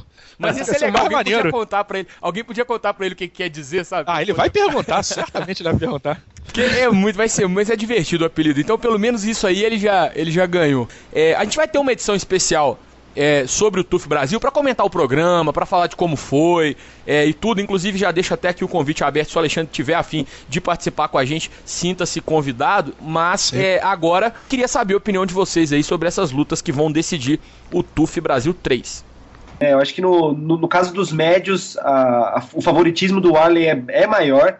É claro que pela primeira vez os lutadores vão ter um camp voltado para uma luta em específico, né? Ou seja, eles vão conseguir traçar uma estratégia, vão ter uma preparação diferente do que se via na casa, mas eu acho que é improvável que o Lioto, em tão pouco tempo assim, consiga evoluir todos esses buracos que ele apresentou na casa, né? Então, mas o Lioto lutou com o pé machucado na primeira e na segunda luta, né? A gente tem que salientar isso. Esse desconto. Sim, eu acho que não muda muita coisa. Eu acho que o Arley é favorito, é um cara que a gente vê, tá pronto para fazer carreira no UFC, e fazer carreira é fazer 5, 6, 10 lutas lá, pode acontecer qualquer coisa no meio disso, mas eu acho que ele tem background para fazer lutas no UFC, para assinar um contrato e ficar por lá muito tempo, mas o Lioto lutou as 2 lutas machucado. E no caso do Lioto faz diferença, claro, porque ele também usa muito a movimentação, mas eu também acho que no caso do Lioto ele pecou também com relação ao gás, né? Enfim, eu vendo as lutas que eles fizeram na casa, eu vejo o Arley mais completo, assim, né? Tanto em termos técnicos como de preparação física mesmo. E ele é um cara mais jovem, ou seja, ele também consegue uma evolução, ele tem uma margem de evolução um pouco maior. Então, ao meu ver, eu acho que o favoritismo do Arley nos médios é evidente, assim, né? Eu acho que esse negócio que o Bruno falou tem muito a ver mesmo. O Arley é um cara que domina mais aspectos do MMA do que o Lyoto. Esse negócio que o Eduardo falou também tem que ser levado em consideração, o fato do Lyoto ter feito 2 lutas com o pé machucado, porque não só pela movimentação, mas o cara é um karateca, né? O cara chuta pra caramba. Então o cara chuta com o pé machucado. Ou o pé vai ter que fazer base pro outro chutar, ou o próprio pé vai ter que chutar. A gente viu lá o Jamie Varner lutando com o pé quebrado e é um negócio desagradável. Então atrapalhou muito ele. Em relação ao gás, eu tendo a minimizar um pouco gás no TUF, porque TUF você luta uma coisa em cima da outra, entendeu? TUF não tem camp, TUF não tem preparação, TUF não tem essas coisas. TUF é no abafa, vambora, luta, semana que vem luta de novo, vambora, e é isso, entendeu? Então eu não costumo dar muito, criticar ninguém muito por causa de gás, não. Até porque... Alexandre, eles ainda ficam no peso que é mais ou menos o peso da categoria, né? Eles não treinam... não tem corte. Não dá tempo. Pra quem é um pouco mais pesado, vamos supor, um cara que tem um peso normal aí de 90, geralmente o cara às vezes até treina mais pesado um pouco pra poder baixar pra 8,4, pra ele vai ter que ter esse sacrifício diário de se manter naquele peso, né? Isso geralmente custa um pouco do preparo físico. É verdade, mas eu acho que um grande exemplo desse negócio que o preparo físico no TUF não pode ser muito levado a sério é o Patolino, né? Que o Patolino era um cara que nem eu falava, não, o Patolino não aguenta, o Patolino vai ter problema de gás, e o Patolino lutou 3 rounds aí, passou o carro, foi no Bob Volker, né? Que lutou 3 rounds, passou o carro, lutou num ritmo forte, então é diferente você lutar com camp e lutar sem camp, entendeu? Então eu costumo tirar um pouquinho esse peso do negócio, mas eu acho que o Arley é bem, bem favorito. Porque eu já vi algumas lutas do Lyoto fora do TUF, ele lutou no evento do Thiago Tavares, ele lutou no Floripa Fight, ele é melhor do que o que ele lutou no TUF, tá? Então, mas mesmo assim, mesmo ele sendo melhor, o Arley tá num nível, como o Eduardo falou, ele tá num nível de fazer 10 lutas no UFC mesmo. Beleza, passando então, galera, pros pesos pesados, queria a opinião de vocês também sobre Antônio Cara de Sapato e Vitor Miranda. É uma luta também entre 2 perfis distintos, né? O Vitor, um grande veterano do esporte, é um dos caras que fez nome no circuito nacional. Vai ser até curioso, né? Ver Vitor e Maldonado no mesmo card do UFC, mas dessa vez não um contra o outro, né? Os caras são protagonistas aí de uma rivalidade histórica no MMA nacional. E, ao mesmo tempo, do outro lado do cage, a gente vai ter o Cara de Sapato, que é um cara jovem, né? Com essa pujança toda da pouca idade que tem e com uma base muito sólida, tanto no jogo de chão quanto na parte de trocação, né? Ele entrou na casa como um cara de um jiu-jitsu muito afiado e se mostrou bastante evoluído na trocação, mostrando que esse tempo aí com o Cigano valeu, né? Me lembrou, inclusive, o estilo dele, né? Lógico, todo talhado pela mesma figura, mas mostrou uma semelhança muito grande com o estilo do Júnior Cigano, que é o mentor dele, juntamente com o Dória. E eu queria saber a opinião de vocês nesse combate aí entre juventude e experiência, entre a luta em pé e um cara que vem do jogo de chão, mas que também está trabalhando bem em pé. Quem que vai levar a melhor? Lembrando que são 2 meio pesados que vão se enfrentar na categoria de peso pesado. Eu acho que você fez uma observação bem legal nessa introdução, porque é o seguinte, sem dúvida nenhuma é um striker contra o grappler, né? Essa luta, a base do Vitor Miranda é o Muay Thai, a base do Cara de Sapato é o Jiu-Jitsu. Só que aí que tem o grande lance, os 2 evoluíram no forte dos outros 2, né? No forte do adversário. O Vitor Miranda melhorou muito o Jiu-Jitsu dele desde que ele foi treinar na Tim Nogueira com o Everaldo Penco. Então eu tenho acompanhado várias lutas que ele fez. Ele inclusive passou a ganhar a luta por finalização, coisa que ele não fazia. Passou a pegar pescoço, passou a pegar braço, passou a desenvolver muito melhor o chão, coisa que ele não fazia até pouco tempo atrás. E, como você falou, o Cara de Sapato evolui no boxe. Eu acho que o Vitor Miranda é melhor no jiu-jitsu do que o Cara de Sapato na troca de golpe. Porém, o Cara de Sapato tem um punch violento, né? Então a gente nunca pode desprezar esse cara. O que eu quero ver nessa questão toda, para mim, desse cenário, dessa final, não é nada do que tem sido falado. Para mim, é a capacidade que o que o Antônio Caçapá tem de botar para baixo. Para quem não sabe, na preparação do Cigano para as duas últimas, para a segunda e para a terceira luta contra o Caim Velasquez, o cara de sapato era o responsável para simular o jogo de queda do Velasquez nos treinos. Por quê? Porque o cara de sapato é muito bom de queda, diferente do que acontece com muito lutador de jiu-jitsu, né? Tem muito lutador de jiu-jitsu. No jiu-jitsu vale a pena você puxar pra guarda, no MMA não vale. No MMA vale cotovelada, vale soco na cara. Puxar pra guarda é praticamente uma imbecilidade. Então o cara sapato é um cara que derruba muito bem. E o Vitor Miranda é um cara que chuta muito bem. Então como é que vai ser esse casamento da hora do Vitor chutar e o cara de sapato agarrar um chute dele e botar ele pra baixo, como fez o Caim Velasquez contra o Pezão, por exemplo, entendeu? Então, como quase fez o Vitor Belfort contra o Anderson, naquela luta que ele chegou a derrubar, mas o Anderson levantou logo, foi bloqueando o chute também, entendeu? Isso eu quero ver como é que isso vai acontecer, como é que o Vitor vai fintar para poder chutar e não ser pego pelo bloqueio, porque eu tenho certeza absoluta que um dos pontos mais fortes do camp do cara de sapato é bloqueio de chute, tá? Lutar contra um lutador de Muay Thai, eu tenho praticamente certeza que isso vai acontecer. Então isso pra mim, eu acho essa luta bem equilibrada, tá? Eu acho que pela experiência do Vitor, eu dou um dedinho de favoritinho pra ele, mas pra mim é uma luta que pode acontecer qualquer coisa aí. Eu também vejo essa luta com um equilíbrio muito maior do que na categoria dos médios, né?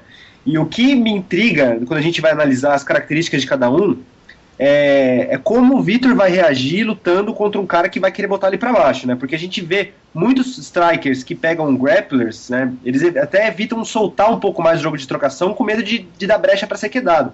Inclusive, eu até vi isso acontecendo na luta do Vitor, a luta que passou agora no domingo, né? Que foi a luta com o Rick Monstro. Eu vi ele um pouco travado na trocação, e justamente porque o Rick tava travando, tava clinchando, tava tentando diminuir, encurtar a distância, e o Vitor Miranda tava com um pouco de dificuldade de se encontrar ali, né? Ele não soltou o jogo com a mesma fluidez que ele costuma jogar.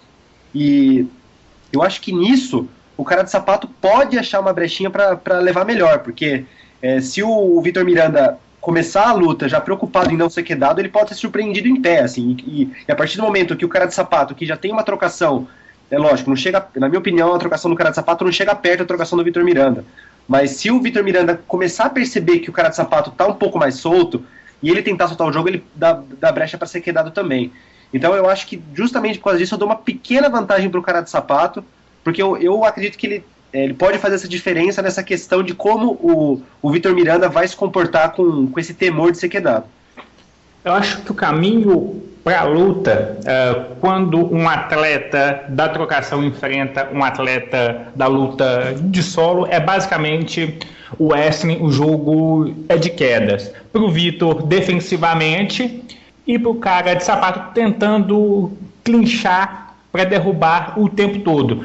É um risco para o cara de sapato também, como é um risco para o Vitor chutar, clinchar no Vitor. A gente viu que ele tem um clinch muito bom, que o Rick Monstro fez muita força, e fisicamente o Rick Monstro é mais forte que o cara de sapato. Você viu que ele fez uma força estrondosa e o Vitor não caiu. Verdade. Então, não só não caiu, como baixou o Travis Brown ali, ele desceu o cotovelo na cabeça do Rick, né? Então é outra coisa que o cara de sapato também vai ter que ficar atento. O Alexandre já falou mais cedo sobre essa questão do jogo de clinch da Greco, que tende a levar mais pra grade, e o pessoal do freestyle que gosta mais de jogar pro chão no meio do octógono, talvez seja uma boa pro cara de sapato, se ele for entrar com o jogo de quedas, entrar pro meio, que se ele for pra grade e travar a cabeça ali no tronco do Vitor, ele vai tomar cotovelada, cara, porque foi isso que ele mostrou contra o Rick Monstro. Ô pessoal, a gente vai se aproximando aqui do fim, vou me despedir de vocês e agradecer por essa edição mais do que especial, e acho que é natural, né, inclusive, que a gente tenha feito essa edição tão longa do podcast Super Lutas, porque acho que talvez só quando o Anderson perdeu pro Weidman que a gente tenha tido uma pauta que rendesse tanto. E pode ter certeza, tanto a galera que está aqui participando, quanto você que está nos ouvindo e que está nos ouvindo até agora, que isso vai se repetir se acontecer de novo, né? Se acontecer um evento da grandeza dessa derrota do Renan Barão pro Dillashaw, vai ter podcast Super Lutas gigante, tamanho família, com convidado especial, porque merece, a gente tem que aproveitar. Então, começar aqui agradecendo o pessoal pela participação. Alexandre, muitíssimo obrigado, meu velho, pelo tempo disponibilizado aí pro Super Lutas, por participar conosco e por trazer sua opinião, e em alguns casos aí, não só abalizada como autoridade tremenda, né, como no assunto aí do Daniel Cormier, por exemplo. Acho que é sempre interessante a gente trazer o pessoal que é referência também para dar a sua contribuição, e por isso te agradeço muito e saiba que a porta está aberta, sempre que quiser, pode ser uma presença aí garantida nesse podcast. Um abraço. Bom, antes de mais nada, fico muito feliz de saber que eu continuo com as portas abertas, sabendo que eu fui o causador do podcast ter durado esse tempo todo. Eu falo demais, realmente, então vocês, da próxima vez que vocês me chamarem, vocês não se acanhem de me cortar, porque se deixar eu vou ficar falando aqui até semana que vem mesmo. Então, a primeira coisa, desculpa aí por ter falado demais, porque é um assunto que eu gosto muito, eu me empolgo muito, acho muito bacana, ainda mais conversando com pessoas do nível de vocês três aí, eu acho muito sensacional, só tem a engrandecer e aprender tudo isso. Então, obrigado pelo convite.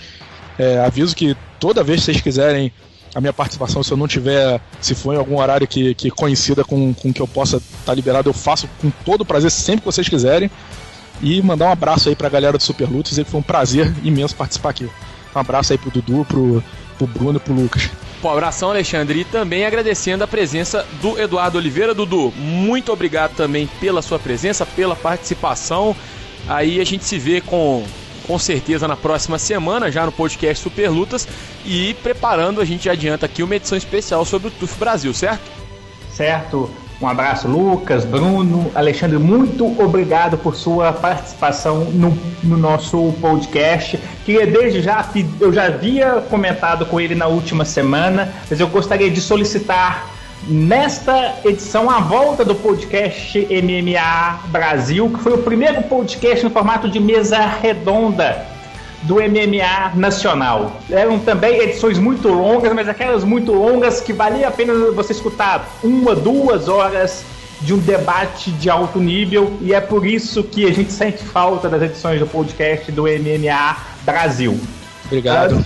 No mais, eu queria agradecer aos internautas que ficaram até o final e que fiquem ligados no Super Lutas nesta semana com a cobertura especial da final do TUF Brasil 3, com um infográfico de todas as edições do TUF americano, um infográfico com todas as edições do TUF Brasil. A gente tem muito conteúdo especial para trazer nessa semana da decisão do reality show do UFC. É isso aí, pessoal. Então é pra ficar ligado mesmo no Super Lutas, porque vai ter muita coisa especial direto de São Paulo.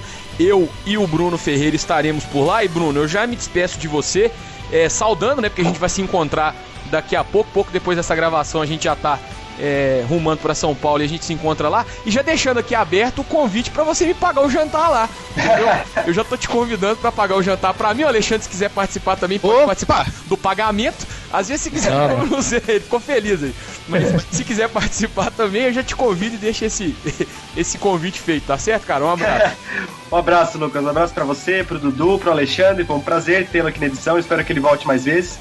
E eu reforço o convite que o Dudu fez, né? Acho que essa semana, final de TUF Brasil, a luta do Maldonado contra o Miocic vai ser uma luta interessante também, e vai ter muito conteúdo especial no Super Lutas durante a semana, material em vídeo, em áudio, enfim. Fique ligado no Super Lutas que a gente vai trazer tudo lá de São Paulo pra você. Então até a próxima. Ok, pessoal, é isso mesmo. Fique ligado no Super Lutas com a cobertura especial in loco do TUF Brasil 3 final, que acontece neste fim de semana em São Paulo, com muita informação, com conteúdo infográfico, conteúdo em vídeo, em áudio, os textos, a cobertura minuto a minuto das lutas e, é claro, com toda essa qualidade, esse padrão de qualidade que o Super Lutas vem mantendo aí ao longo dos anos. A gente agradece a sua paciência, a sua audiência até esse momento e já deixa o convite aberto para a próxima edição do podcast Super Lutas na semana que vem. Um abraço e até lá.